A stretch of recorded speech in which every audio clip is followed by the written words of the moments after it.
Peço imensa desculpa por este atraso, esta sauna involuntária, mas já está a funcionar melhor. Eu queria agradecer muito à Tati Bernardi, que mais uma vez vem a Portugal, é sempre muito bom recebê-la por cá. À Joana Marques, por ter aceitado apresentar este livro, não é uma coisa que faças muitas vezes e, portanto, eu queria, acho que, sim, é importante. Acho que pode ser a primeira de muitas, a Tati Bernardi, nós publicámos o primeiro livro dela em 2017, na sequência de eu a ter visto na Flip, numa mesa que fez com o Ricardo Araújo Pereira e com o Gregório de Vivier. E eu achei muito engraçada, fiquei curiosa com um livro que tinha acabado de sair, Depois a Louca Sou Eu, que confirma-se, não é só não é só literário, confirma-se. E depois publicámos mais outro livro de crónicas e 2 romances. Este último, A Boba da Corte, saiu este ano e eu acho que é um passo importante na escrita da Tati Bernardi. E, portanto, é um grande orgulho que a Tinta da China a publique, é um grande orgulho tê-la por aqui. Muito obrigado por teres vindo. Obrigado, Joana. A bola é tua.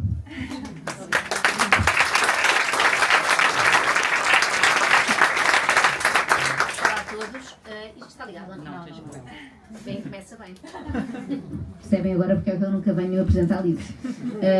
Na verdade não é uma grande honra para a Tati, é só porque foi o que se pôde arranjar. Tentaram outras 10 pessoas primeiro, ninguém podia, o Ricardo não está cá. E então pronto, tive que ser eu. Mas para mim é uma honra, porque eu sou grande fã da Tati, estou até um bocadinho nervosa de ter aqui a olhar para mim. E então eu aceitei este convite mais ou menos como aceitava nos tempos de escola, quando me convidavam para participar em desportos de equipa.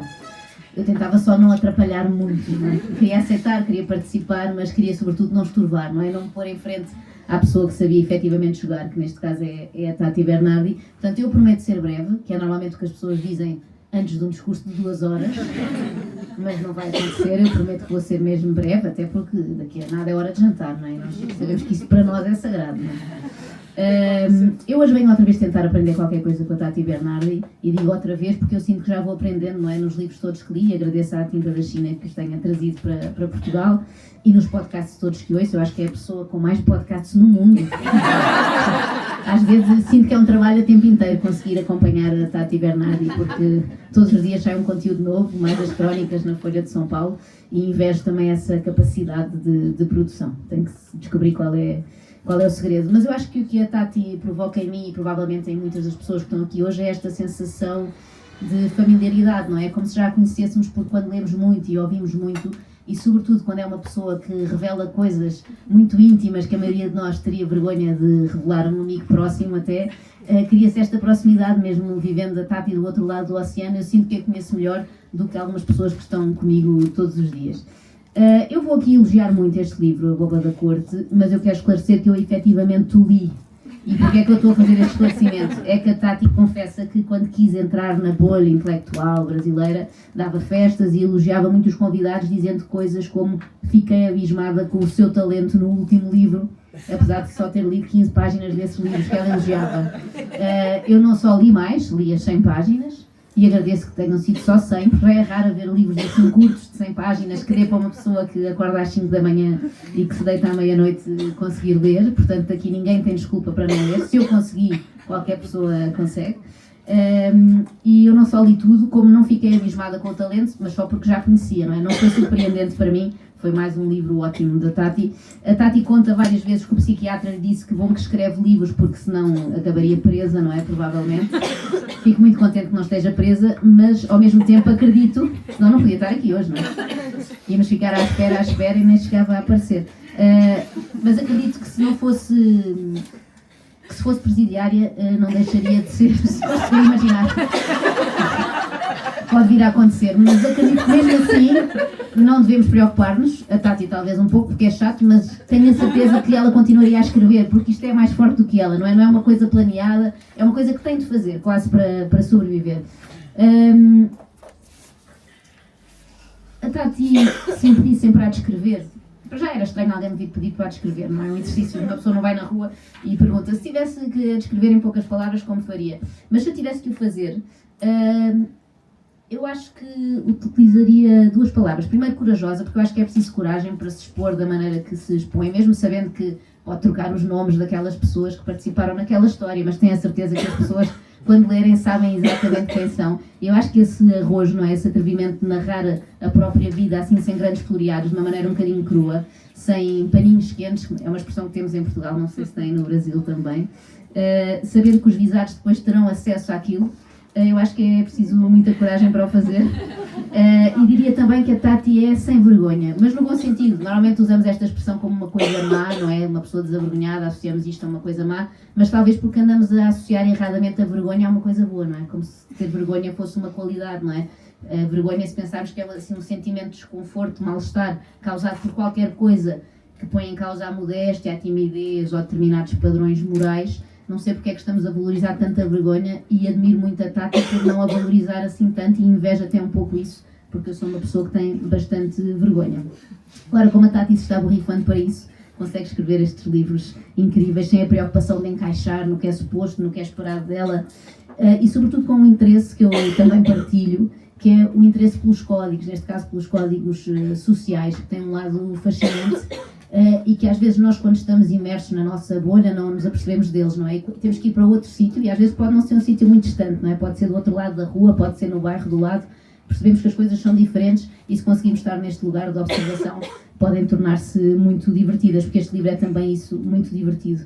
É muito sobre isto, a boba da corte, sobre estes códigos sociais, não sobre luta de classes. A Tati deixa sempre isso bem claro. Até porque aqui não há luta, não é? Há mais amor e sexo entre classes.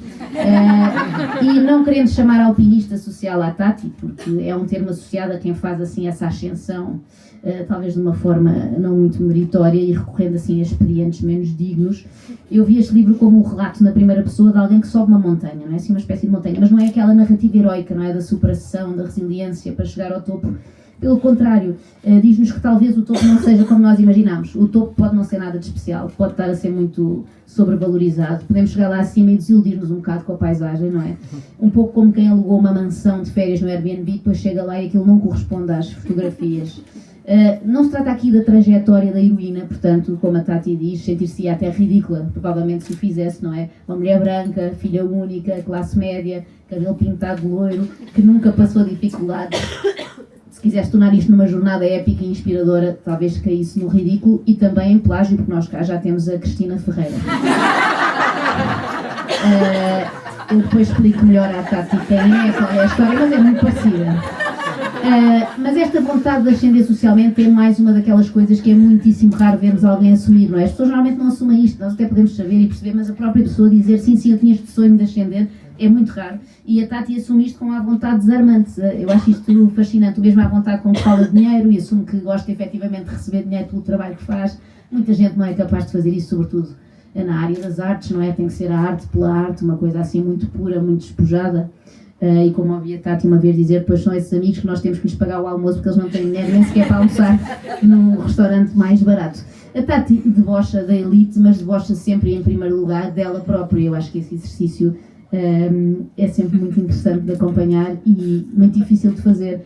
E eu acho que desarma um bocadinho as pessoas que queiram a seguir gozar com ela, não é? Porque ela é sempre a primeira a fazê-lo. E neste caso em particular goza com este desejo que sentiu, não é? Este desejo ardente de pertencer a uma outra classe social e consegue ver o ridículo que há nesse desejo e no fundo consegue levar-nos com ela nessa viagem, nesse caminho até lá e talvez na eventual desilusão depois de lá chegar. Eu acho que a Tati escreve coisas que muitos não se atrevem sequer a pensar, muitos de nós, embora sintamos, nem sequer conseguimos verbalizar certas coisas, temos vergonha de nós próprios. Neste caso não é vergonha alheia, é uma vergonha muito própria. E neste livro ela fala-nos de como no início do seu percurso profissional se deixava, por exemplo, impressionar e seduzir por homens ricos e poderosos e de como foi capaz de analisar porque é que isso acontecia. Eu não vou dizer, não é? Tenho que ler o livro para saber, tenho que comprar todos o livro. E o livro não custa nada, como já vos disse, só tem 100 páginas. Até eu, que ultimamente só tenho lido coisas tipo Bolinha vai à praia, para o meu filho, consegui ler este numa semana e estou muito satisfeita, acho que ainda vou ler outra vez, porque é sempre uma escrita com muito detalhe, muito pormenor e dá-me sempre vontade de ler uma segunda vez. A Tati conta que demorou 3 anos a escrever isto. Sim. páginas, 3 anos. Sim, eu acho que uma média é fraca.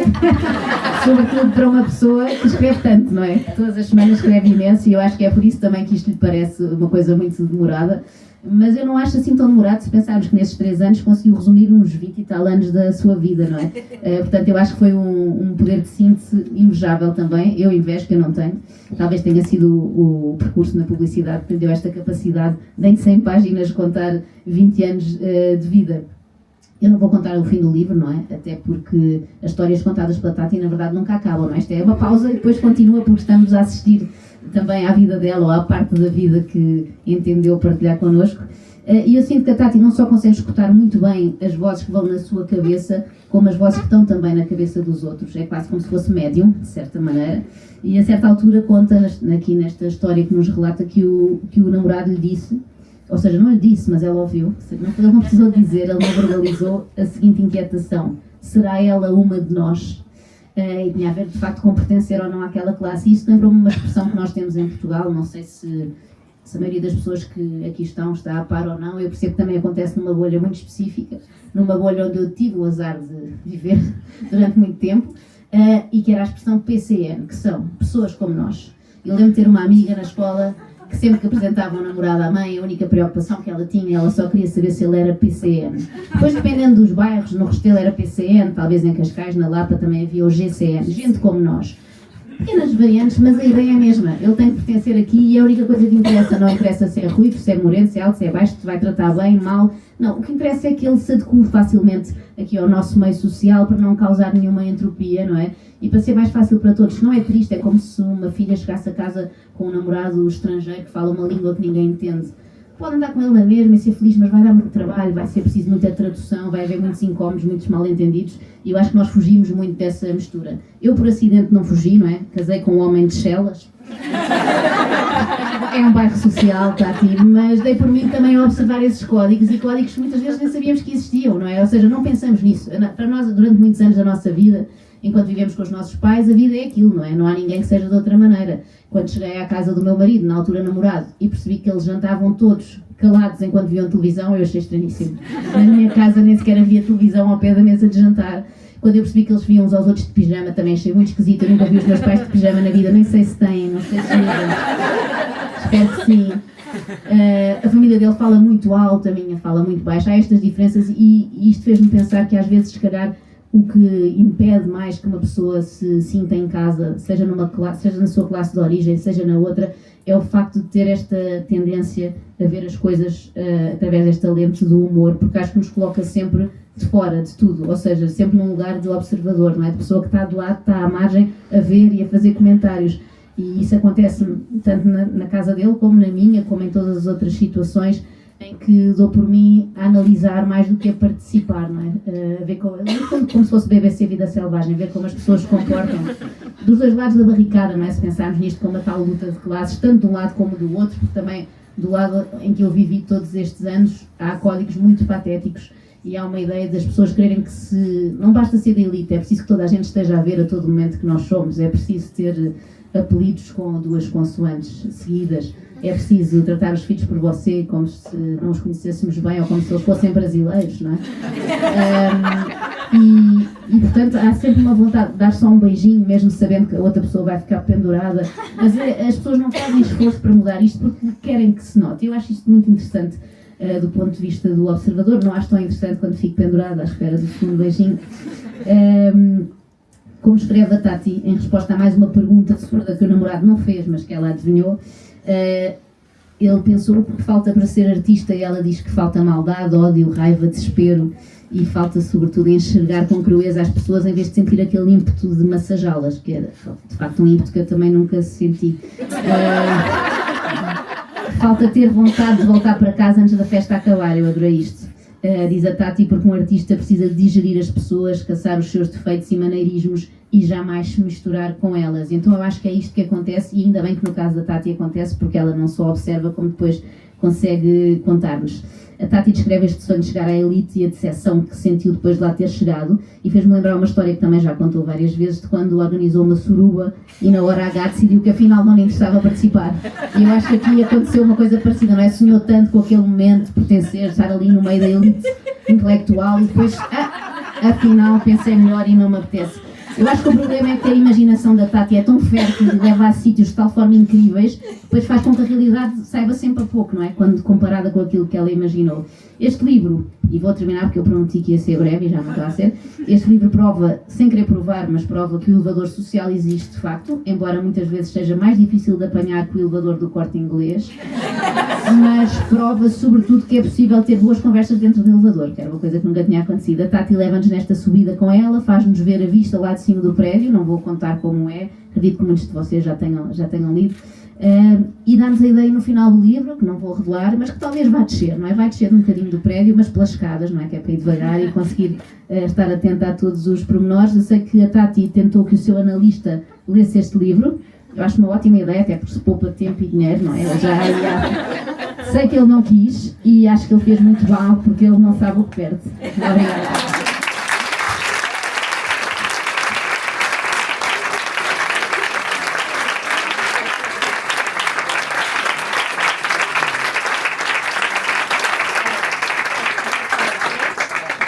Estava sentindo uma sauna. Bárbara vai... Tá funcionando o meu? Não. Posso ir nesse aqui? Pode. Bárbara vai querer que você faça isso com todos os escritores da Tinta da Xena agora. Gente, desculpa o atraso. Eu não sabia. Eu tô no... como é que é o nome do bairro que eu tô? Hã? Não. O hotel, não sei. É longe. É bem longe. É 50 minutos daqui. E aí eu não sabia, e aí atrasei, desculpa. O português é muito mais educado que o brasileiro, porque no Brasil a gente atrasa e chega antes que os outros. Aqui eu atrasei, a Bárbara tava assim, ó. Muito já, tipo, que falta de educação? Então, desculpa, vocês são muito mais educados que os brasileiros. Amei a sua apresentação, você, incrível, foi uma honra.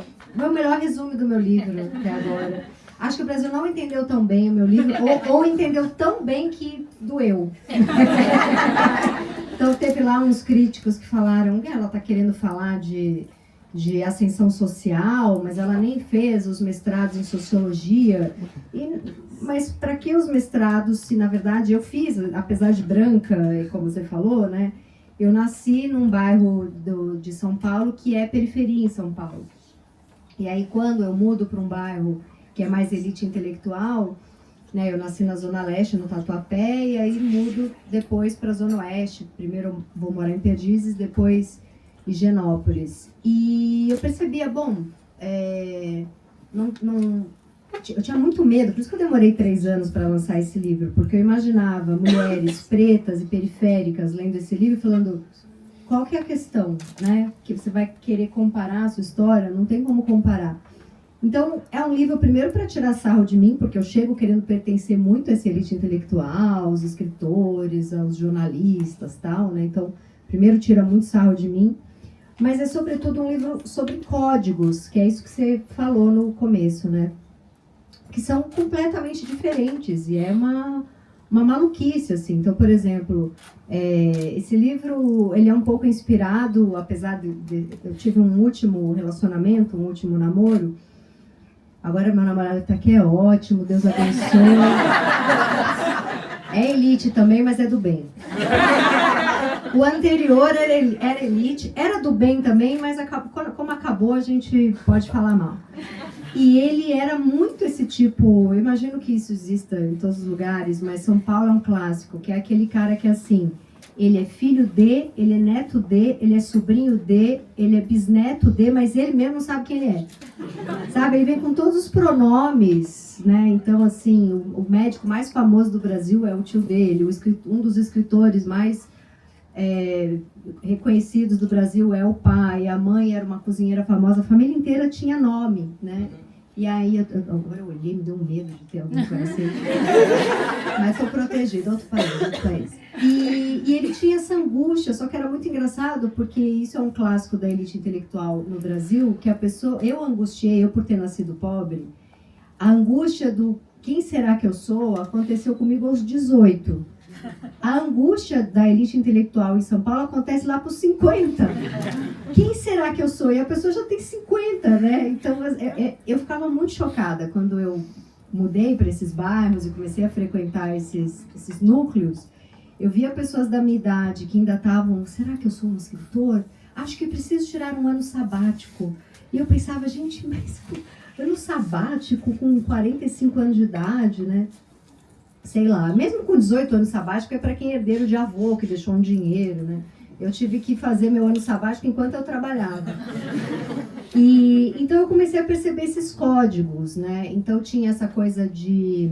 A minha família é metade italiana, metade portuguesa.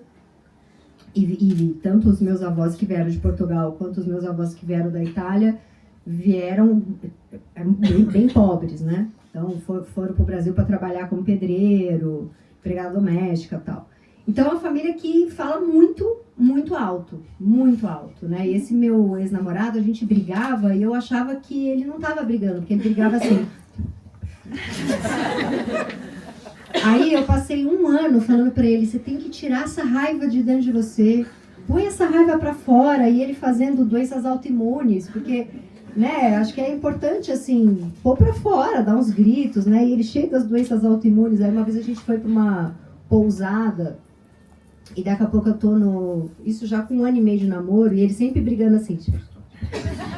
E eu falava, deixa vir, deixa essa raiva vir, né. E aí uma vez a gente estava numa pousada e a minha filha finalmente, a gente estava junto há uns 7 meses, na verdade, minha filha finalmente ia conhecer ele, e eu preparando minha filha, que na época era pequenininha, tinha 4 anos, e a gente tá lá e eu, olha, o fulano é muito legal, você vai gostar muito dele, ele é uma pessoa muito boa, ele é um cara bacana, né, e de repente a gente escuta... Ele foi soltar a raiva, só que a gente não tinha brigado, tava tudo bem, e era o dia que minha filha tinha que gostar dele. Então não fez nenhum sentido, ela passou o namoro todo com muito medo dele. Porque ele guardou a informação de que ele tinha que soltar a raiva, e ele foi no alto de uma cachoeira e berrou por 40 minutos. E ele falou que era isso, que ele tava tentando entender quem ele era aos 50 anos de idade, que é uma idade aí boa para tentar entender. O que mais posso falar de meu livro? Então, meu livro foi isso, foi eu percebendo, por exemplo, quando mudo, a minha mãe é muito engraçada, os meus pais, eu nasci no Tatuapé, que é um bairro, não chega a ser periferia de São Paulo, tem outros bairros que são mais da periferia, mas é um bairro mais pobre de São Paulo, né? E tinha uma coisa muito interessante, eu começo o livro contando isso, que a casa que eu morava com os meus pais, com os meus avós também, porque isso é um clássico, o Tatuapé, da Moca, a Moca que é um bairro muito italiano, o Tatuapé tinha também muitos netos e filhos de portugueses, dos imigrantes, né? Tem um clássico de São Paulo que é o puxadinho, não sei aqui em Portugal como é que fala isso, que é assim, o filho, ele nunca sai da casa dos pais. Então, assim, ele só faz uma lajezinha em cima da casa. Aí vem o neto que faz uma lajezinha. Então, é aquelas casinhas de 3 andares que, na verdade, é aquela galera que nunca saiu da bolha do pai. É o neto que mora com o pai, é o pai que mora com o avô. E a rua que eu morava, todo mundo era parente meu.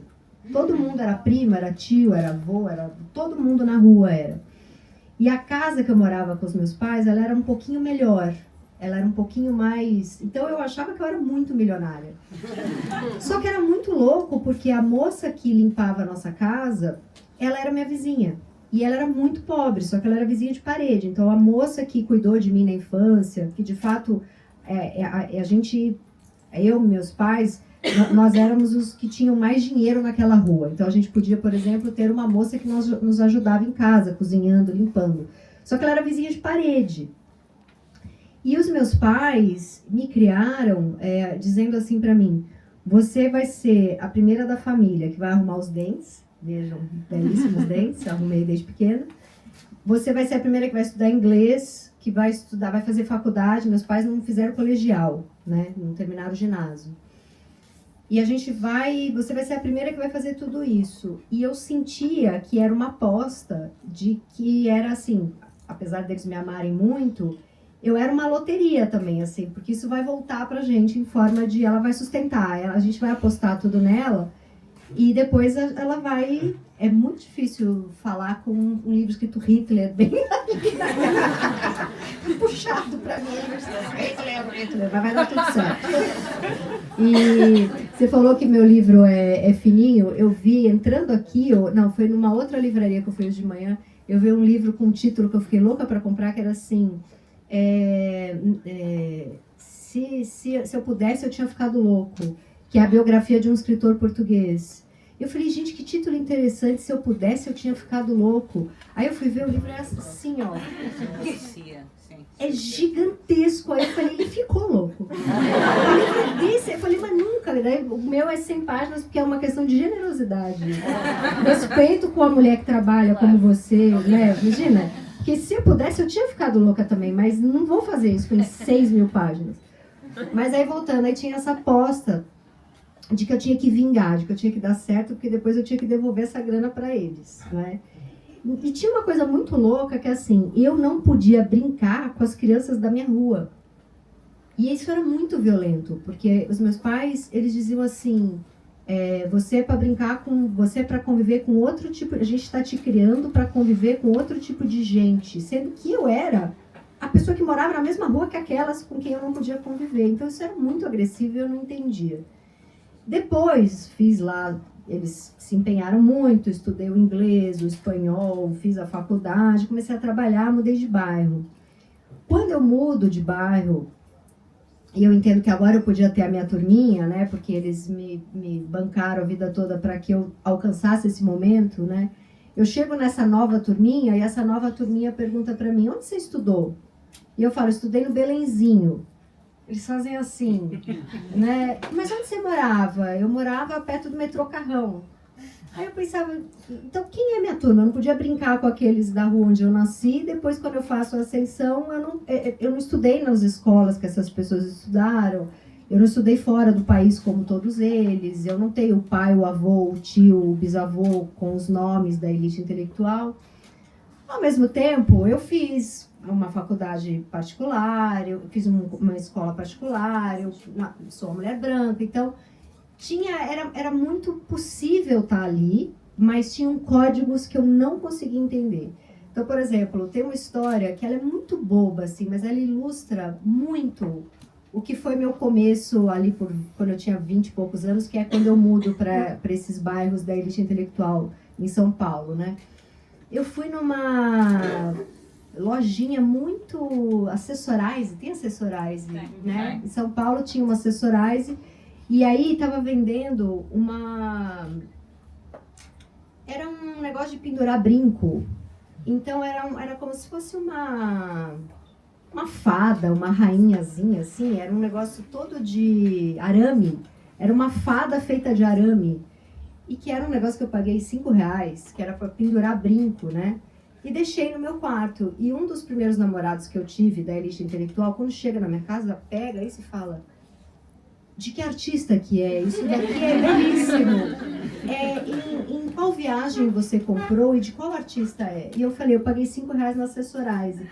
Porque eram pessoas que buscavam o tempo inteiro as obras de arte na minha casa. E o meu primeiro apartamento tinha, sei lá, 35 metros quadrados. Era minúsculo, mas ele bateu o olho querendo achar a obra de arte. Porque era como era dada, era como começavam as conversas.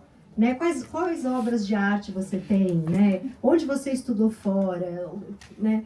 E era uma coisa de pendurar brinco, e eu lembro que ele ficou muito sem graça, assim. Então são pequenas coisas, né, que não se compara, por exemplo, com um livro de uma feminista militante da periferia preta, que vai contar os absurdos todos que sofre de racismo no Brasil, que é um país extremamente racista. Mas esses códigos acho que são muito engraçados, principalmente porque durante um tempo a minha mãe quis muito que eu imitasse esses códigos. Então, assim que eu mudo para Higienópolis, a minha mãe me dá uma coleção completa daquela louça Vista Alegre. Em Vista Alegre. Então, ela me dá pratos Vista Alegre. E aí eu vou ver, tipo, sei lá, R$200 cada prato, né? E eu, mãe, por que você está me dando isso? Ela, porque você mora em Higienópolis, se você não tiver pratos Vista Alegre, as pessoas não vão vir jantar na sua casa.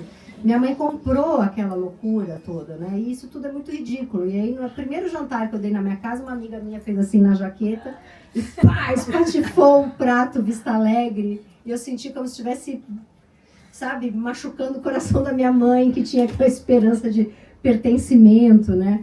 Então são essas pequenas coisas, assim, um outro namorado que eu tive também, que o sonho dele, que esse é outro clássico também lá no Brasil, que é o cara que nasce rico, mas o sonho dele é ser pescador.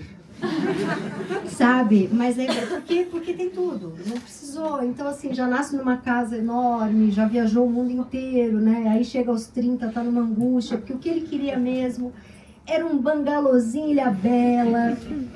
O que ele queria mesmo era ser pescador. E eu aturava aquele papo, né, dele ser pescador e tal. E aí um dia eu falei a gente namorando, e eu pensava, ele é um homem simples. Então, foi aniversário de uma amiga minha do Tatuapé, que morava pior do que eu, ela morava na Brasilândia, que aí é periferia, é quando, não sei, tem brasileiro aqui? Sim. Brasilândia é o puxado ali, né? Não sei o que seria a Brasilândia aqui em Portugal. Buraco. Tá, é puxado.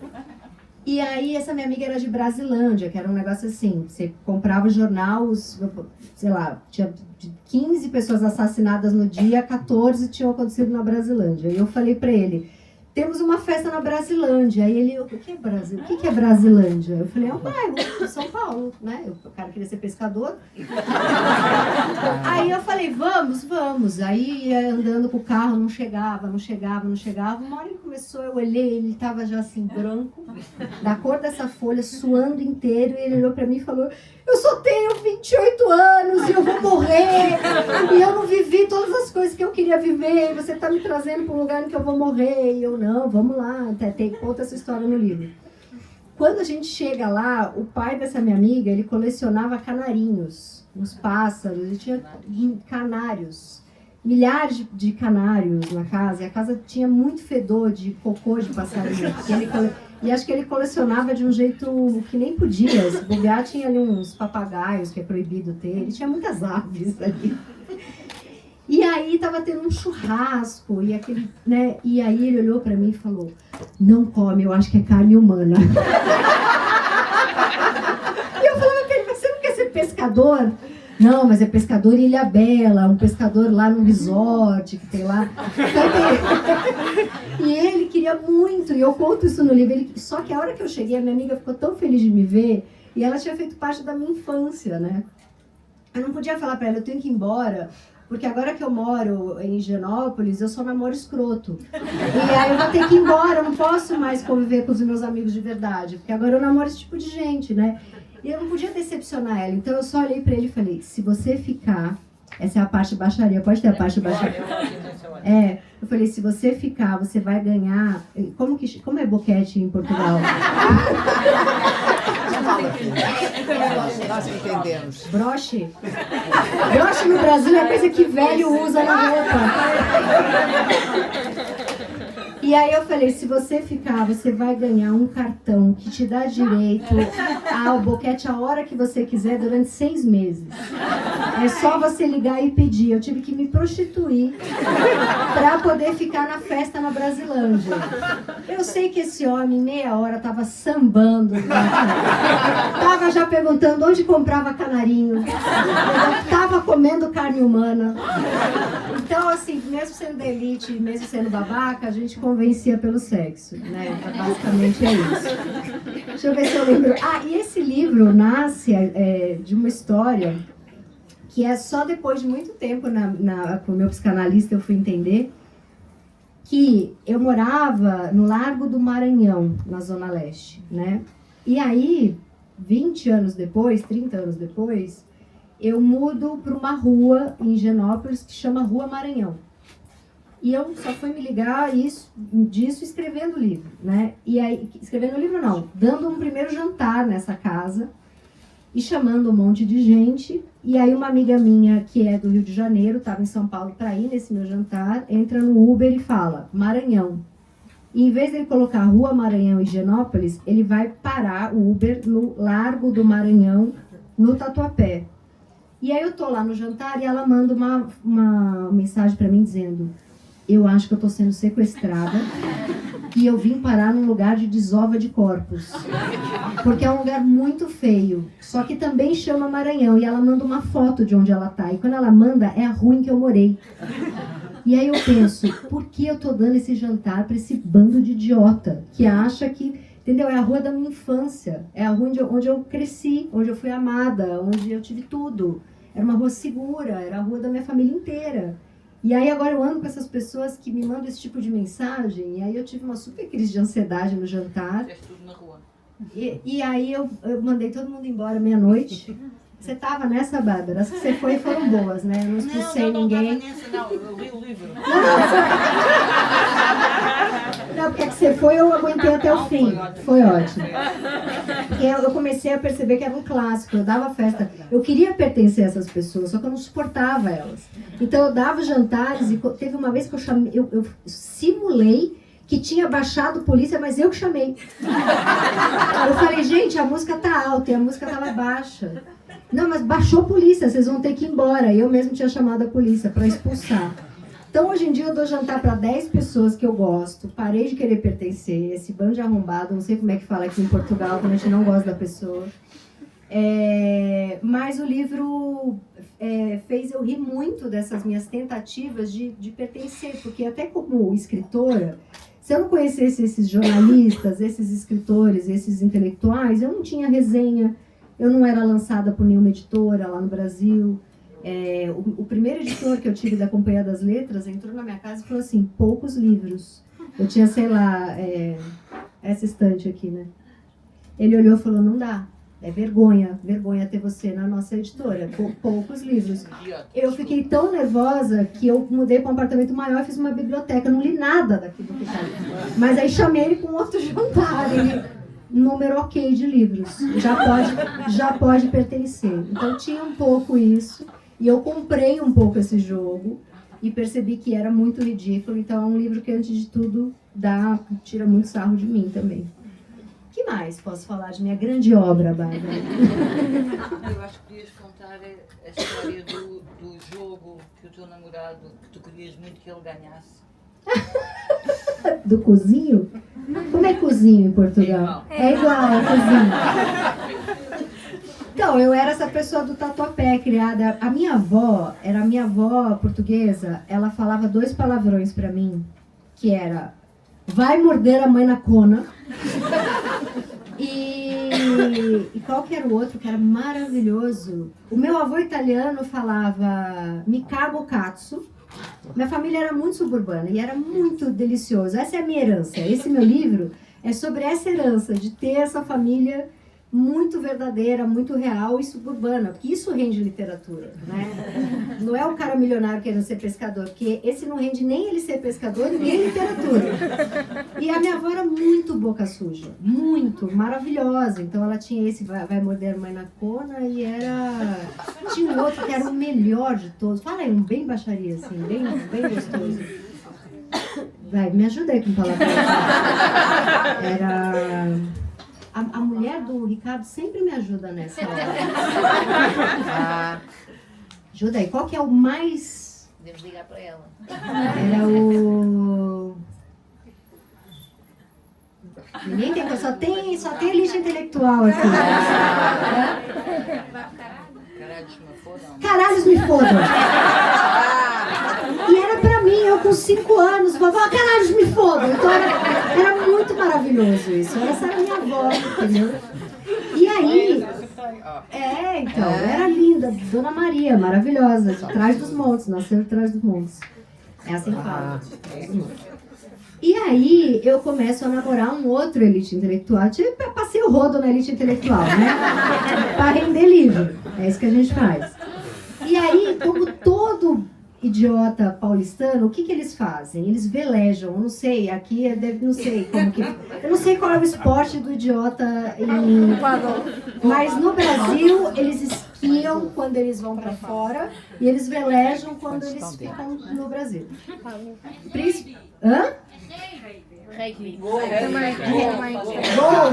Tá, entendi. Cada país com seu esporte de pessoa. Paddle. Exato. Lá eles velejam ou eles são kitesurfistas. E esse meu namorado era kitesurfista e velejava. E aí quando eu vejo, a gente tá num dos resorts, pousadas, ele já todo equipado para velejar e não sei o que, e fazer o kitesurf dele. Gato demais. Eu só conseguia namorar esses caras porque eu era anoréxica, então eles achavam que eu era rica. Eu era muito magra e aí imprimia alguma coisa de nobreza, mas eu só estava muito doente, psiquiatricamente. Então eu tinha esses namorados. E aí ele lá já todo... E tem uma coisa em São Paulo que... Eu não sei se pra cá muda... As pessoas têm a voz do dinheiro, se muda o sotaque. Então, lá em São Paulo, as pessoas com dinheiro, elas falam assim. Aqui também tem um pouco assim. Ai, tipo, não, é muito legal e não sei o que, é insuportável. Você vê jorrando dólar. Você vê saindo euro da boca da pessoa. Assim, eu falo casa, porque eu nasci pobre. As pessoas que nascem ricas em São Paulo falam casa. Tem um monte de H no casa. E aí eu tava nessa praia com todas essas pessoas falando, Gui, meu, você vai arrasar, você vai velejar muito, cara, você vai um puta kitesurfista, meu, puta kitesurfista. E eu tava ali com aquelas pessoas tal, e aí eu achei que ia ser engraçado. Era uma roda assim de pessoas muito finas e bem nascidas, e eu falei pra eles, se ganhar hoje vai ter cozinho. A Bárbara que pediu pra eu contar. E aí, ninguém mais falou comigo a viagem inteira. Eu só vi a roda assim, todo mundo se afastando. Mas ele ganhou? Graças a Deus, não. Porque eu falei pela piada, não era uma prática... Sabe que não. Não rolou cozinha, não era uma prática que eu praticava e, né, tinha até certo medo, era muito nova, né, então graças a Deus não ganhou. O melhor amigo dele ganhou, a gente até trocou olhares, mas ficou por isso mesmo. E nesse dia ele falou pra mim, não dá pra namorar você. Eu falei, mas era uma piada que homens fazem. Ele falou, pois é, homens fazem, né. Então tinha uma coisa que assim, eu tive esses namorados de elite da grana e tive os namorados de elite mais intelectual. Os namorados de elite da grana eram os que falavam, senta mais assim, cruza a perna, não fala alto, não ri alto e não faz piada com o cozinho. E nem com o cartão de boquete. Esses eram elite da grana. Os elite intelectual, que são os de esquerda, progressistas, amigos do Lula, tal, eles não podem falar isso. Então, eles falam a mesma coisa, só que com outra frase que é, você precisa meditar. Porque aí, se você meditar, você vai falar mais baixo, você vai ser mais calma, você vai cruzar a perna. Então, é só essa diferença, né? É isso. Então é um livro que esculacha todas essas figuras maravilhosas, né? E tem uma parte desse livro que é uma dor minha, assim, a minha filha com 5 aninhos de idade, que ia conhecer a família desse namorado aí, que é o mesmo... Qual deles que é já, que eu já li? Hã? Não é? Não. É o filho de, neto de, sobrinho de, etc. de, né? E ela era Natal, ela ia conhecer a família toda, e aí ela escolheu um vestido todo de purpurininha, todo lantejoula, toda linda, né? E quando chegou lá, ele falou pra mim, a roupa da sua filha está sujando a casa da minha mãe. E aí isso também foi uma metáfora pra mim, que não era isso, era, você não educa direito a sua filha pra ela estar aqui. Só que eles não falam dessa forma, entendeu? Como é uma elite intelectual progressista de esquerda, eles não falam, eles não podem, até porque não podem ser machistas, né? Não podem ser os caras, né? Só que eles falam de um jeito que não é a sua filha se comportou mal à mesa de jantar, é a roupa da sua filha sujou o sofá da minha mãe. Era um jeito de dizer, sabe? Então é um livro sobre essas frases, esses não ditos que tem nessa elite, né? Era um jeito de falar muito velado. Eu uma vez fiquei com raiva, porque uma sócia minha passou a perna em mim, num projeto que eu tinha de podcast, porque eu tenho 108 podcasts. E uma sócia minha quis me tirar do podcast e ficar sozinha lá. Não falarei nome, mas era no Calcinha Larga. E aí eu fiquei muito brava. E eu cheguei em casa muito brava e muito puta. E esse meu namorado da lantejola e do não sei o que falou assim pra mim: eu não identifico qual é essa emoção. O que é que você está sentindo? Eu falei: raiva. Ele falou: mas eu não consigo entender, não dá pra tudo ser conversado? Aí eu pensei: o que são essas pessoas que, né?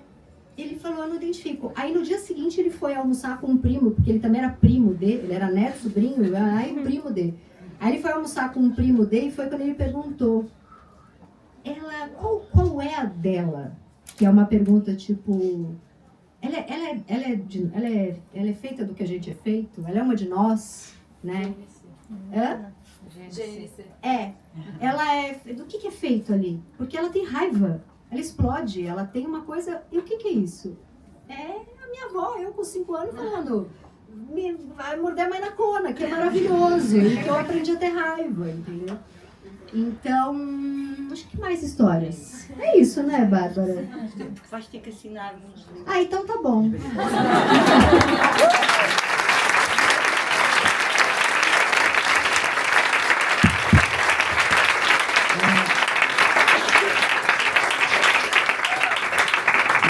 Não sei se há perguntas. Se alguém quer fazer uma pergunta pergunta à Tati Bernarda. Eu tenho. Então vem.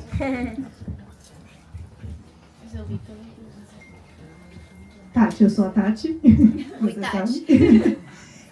Eu queria saber aonde você acha que o teu livro e o livro do Michel Alcoforado se encontram e onde eles se esbarram, claro. Levando em conta que o dele é um antropólogo e tem toda a questão análise acadêmica, aquela coisa mais embasada. E o teu está dentro de experiências mais pessoais, é um relato mais diário, digamos assim, né? Mas o que você acha que eles se assemelham e o que eles se distanciam? Que, só para quem não sabe, o livro da Tati é um sucesso e o do Michel também. E eles têm... Acho que eles estão no mesmo guarda-chuva. Vocês conhecem esse livro? Não. Coisa de rico. Não. É bom, lança aqui que vai fazer. Então, o Michel Alcoforado é um antropólogo brasileiro, lançou Coisa de Rico. Sacanagem, lançou no mesmo livro, no mesmo ano que eu, né? A capa é parecida com a minha, que elas começam a falar mal do colega. Mentira. O livro é incrível, eu terminei de ler vindo pra cá. Ele também tem uma coisa ali que no começo começou, porque assim, ele fica muito deslumbrado com os ricos. Eu sinto, chama a boba da corte, porque eu sentia que eu queria estar ali dentro para depois poder rir disso, que é o que o bobo da corte faz. Ele é o cara que está mais perto do rei, mas ele é o único que depois sabe os podres para poder fazer os outros rirem, né? Então eu sempre soube que eu estava ali meio que para implodir aquilo por dentro, né? O Michel, eu acho que ele rolou um deslumbramento muito forte no começo. Ele quis muito andar com aquelas pessoas, se vestir, ele se veste como aquelas pessoas até hoje, sabe? Mas ele me ganha quando lá para a página 30 ele diz: sim, eu deslumbrei com os ricos, senão eu não teria conseguido aguentar eles. E nem teria conseguido escrever esse livro. Então ele me ganha, eu acho que o que tem que conecta é que ele é muito sincero, assim. Eu acho que é um livro em que eu conto, eu me coloco muito vulnerável, dou muita risada de mim nesse livro, né? De um certo deslumbramento que eu tive no começo também. Então, acho que a gente se conecta nessa verdade de momentos em que a gente fala: caramba, mas de fato, essa pessoa é insuportável, só que não custa eu aguentar ela mais 24 horas, porque eu tô de frente pra praia, num ofurô, né? Sei lá, tomando uma água saborizada da tia Celina. Chegou Vale Tudo aqui? Nossa. Chegou, só que tá atrasado. Eu tô atrasada também, eu tô 1 mês e meio. A Odete ainda não morreu aqui. Não. Aqui? A Odete, não. Vai. Ela morre. Mas antes ela mata várias pessoas, aquela que estraga tudo. Mas é um excelente livro, viu, Bárbara? Acho que você vai... E tá vendendo muito no Brasil, o que me dá muita raiva. Eu queria estar vendendo mais que ele. Mais Mas eu não perguntas. vendo cá, mas eu não vendo cá. Eu não vendo cá. Não. Aqui? Pois. E por isso... Oi, Tati. Oi. Eu sou a Carol. Eu também sou escritora e eu também escrevo muito da minha vida. E eu queria saber qual é o seu limite. Se existe algum assunto que você olha e fala, eu não vou falar disso. Porque, por exemplo, eu escrevi um romance, que é o romance que é basicamente a minha vida, falando mal dos meus parentes. E eu queria saber se existe um assunto que você olha e fala, aqui eu não vou não. Olha, por enquanto eu não falo da minha filha. Tô esperando ela autorizar quando ela for adulta. Mamãe, manda bala. Então, assim, por enquanto eu escrevo as coisas que eu sinto como mãe, as angústias que eu sinto como mãe dela, mas eu não exponho ela. É a única vez em que eu fiquei bloqueada. Acho que também é porque é a única pessoa do mundo que eu gosto. Todo o resto eu acho que merece. A minha mãe já ficou muito magoada comigo, mas eu acho que eu me tornei escritora justamente porque eu queria... Quando eu era criança, a minha mãe é uma mulher muito maravilhosa, amo, mas muito manipuladora e sedutora. Então, eu criança, era eu e minha mãe. Não tinha... Freud diz da importância de ter um terceiro para romper com essa amalgamento enlouquecido mãe e filha, né? O pai é a sanidade na relação mãe e filha.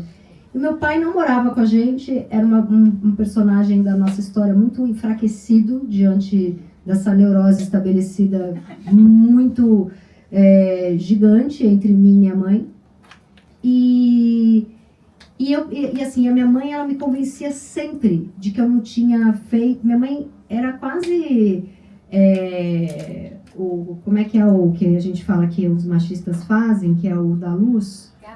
Minha mãe fazia gaslighting comigo. Então, não, eu não falei isso. E ela tinha falado. Ou então, não, você fez e eu não tinha feito. Então, eu tinha uma vontade de que o tempo inteiro na minha relação com a minha mãe caísse uma parede e tivesse uma plateia gigante e eu olhasse para a plateia. Ela falou, não falou. E a plateia, falou, sua mãe é louca. Não é você que é louca, não. É essa véia aí. Entendeu? Esse era o meu sonho. Eu acho que eu me tornei uma escritora para poder contar. Tanto que eu tenho um livro que chama Depois a Louca Sou Eu. Não sou eu, é a minha mãe. Então a minha mãe magoa, mas assim, sinto muito. Porque amo, a gente tem uma relação super intensa, mas merece.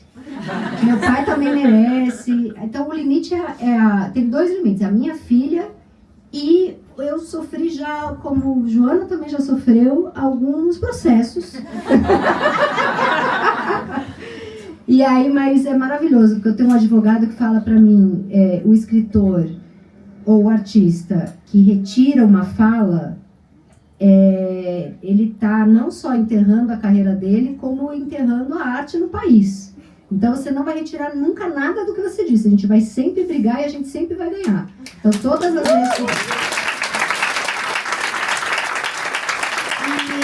E todas as vezes eu briguei e eu ganhei, porque senão é censura, né? Então já fui processada por universidade, já fui processada por um monte de bolsonarista, já tive um ex-namorado advogado, que eu fiz ele era de Minas... Eu não consigo parar de falar, Eu tive um namorado de Minas Gerais, e Minas Gerais tem um doce chamado doçurinha, que é uma desgraça, um negócio doce, terrível. E ele era esse doçurinha, ele é tudo bonzinho, só que ele tinha tipo 15 mulheres ao mesmo tempo. E aí, quando uma descobria da outra, ele falava, eu sofro muito, porque eu amo muito. Não é que eu sou cafajeste, é que eu gosto dela, eu gosto dela, eu gosto dela, eu gosto dela. E aí, um dia eu fiz uma crônica chamada O Doçurinha, contando tudo o que ele fazia. E todas as mulheres dele me escreveram falando, eu sei quem é. E eu acabei com a vida amorosa dele. E aí, ele estava fazendo faculdade em Nova York, mestrado na Colômbia, como de direito, advogado, e ele falou, eu vou acabar com você. Eu falei, amor, não tem nem teu nome. Você vai me processar porque você vai chegar para o juiz e vai falar, eu sou o doçurinha. Entendeu? E é uma delícia acabar com a vida dessas pessoas. Então eu nunca vou parar, não pare. É isso.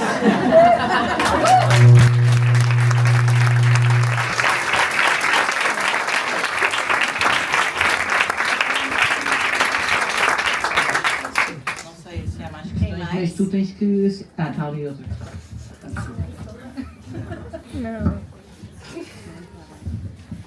Olá, boa noite. Eu vou ser rápido. Joana, vou mesmo ser rápido. O ano passado, quando eu estive... Eu sei que isto não é muito a vibe da Joana Marques, é aquilo que eu vou dizer, mas eu acho que estou a manifestar bem para o universo, Joana.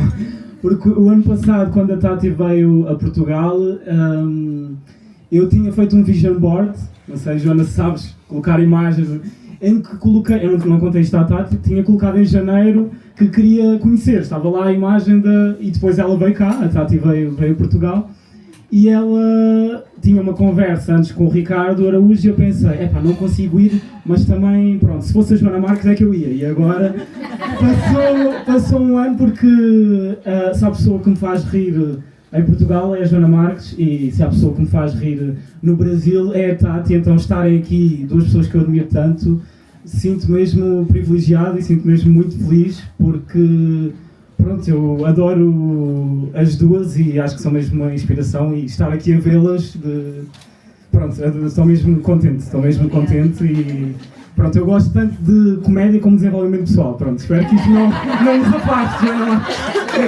Obrigado. Eu queria fazer uma pergunta, faltou uma pergunta, peço desculpa. Era como é que surgiu a ideia de vos juntar, portanto, de vocês estarem aqui hoje, era essa a minha questão. Boa. Obrigado. A ideia foi minha.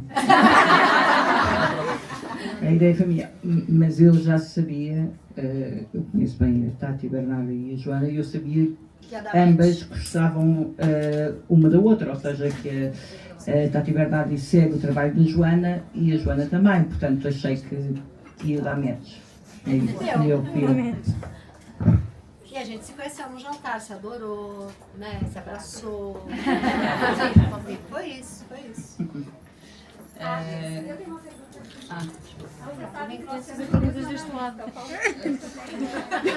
Quem é seu analista? Quem? O Paulo Schiller, não é o seu analista? O Paulo Schiller? Eu larguei ele,